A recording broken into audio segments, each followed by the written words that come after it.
Hey, okay, we're gonna talk about how tight your bow should be when you're playing. I'm using a bass bow, but this is relevant for all four instruments. The bass bow, the cello bow, the viola bow, and the violin bow.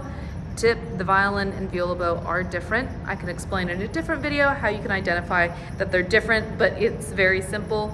So I just will explain it now. When you're holding a violin bow or a viola bow, obviously it's a lot skinnier and longer than a bass bow or a cello bow. The frog is much smaller, but the real difference is that the viola bow is gonna have this curve. A violin bow is gonna be a right angle. Okay, that's how you could explain or know the difference. Okay, so how tight should it be?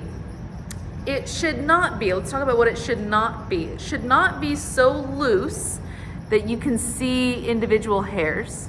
It should look like one strip of hair, but it also should not be so tight. I'm not gonna do it here with the bass bow. I'm not gonna do it to any bow, but it should not be so tight that it makes like a straight line all the way up. As you can see,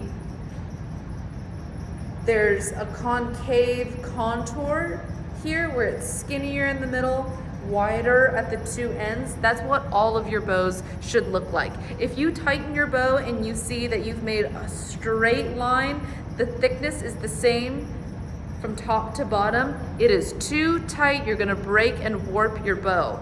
It needs to have this shape for your sound. Your sound is gonna be best, the bow is gonna behave the way it's supposed to if you have in the middle the skinniest point, okay? And then how do you know that it's loose enough? There's such thing as too loose when you're done playing.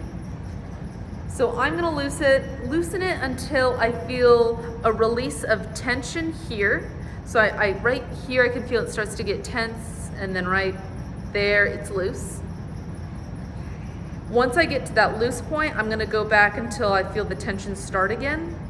Because if it's too loose, the frog can come out. Now that's not a horrible problem, but it's not good habit to have your frog come out all the time. You can fully undo this screw, take it out, drop the frog and go fishing, but let's not do that too often. It's just a silly thing to show occasionally, but let's not do that too often.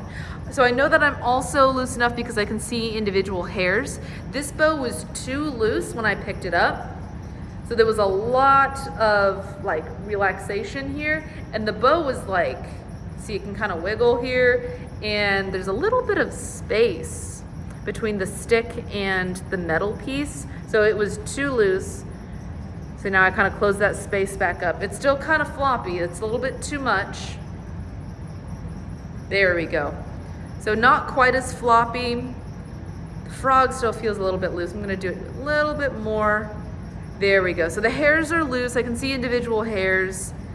It's a little bit floppy, but it's not so floppy that it like the frog is gonna come out. So that applies to all four of your instruments, not just the bass. It's good bow health. If you tighten it too much, tightening is really the kicker for you. If you tighten it too much where it's the same thickness, it can break and pop out here. You would either need to get a rehair, which is expensive, or just get a new bow, which is also expensive. So having good bow health will keep your instrument intact.